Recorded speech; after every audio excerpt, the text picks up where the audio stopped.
Hey guys, today we'll be talking about the new Nike Air Mag. I won't actually say this is new, I'm talking about this because this is a good piece of tech.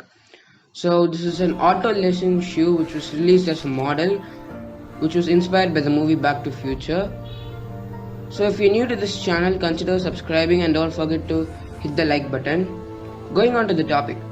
The Nike Mag was originally released for sale in 2011 and again in 2016. Both the launches were of limited quantities. The 2011 release was limited to 1500 pairs, while the 2016 release was limited to 89 pairs.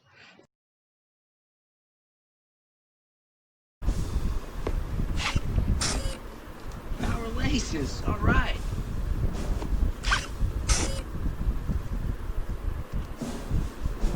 The shoe features an electroluminescent outsole, space-age materials, and a rechargeable internal battery good for 3000 hours. Wow, that's a long time. They are the first rechargeable pair of footwear by Nike. Power laces is a prominent feature of the shoe. Although you want to tighten it or loose it, you have some buttons for it.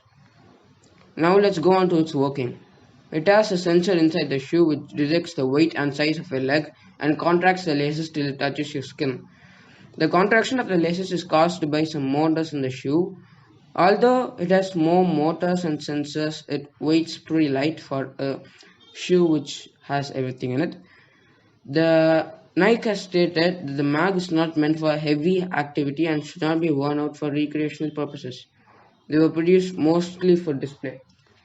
So this is about the Nike Air Mag. And thanks for watching.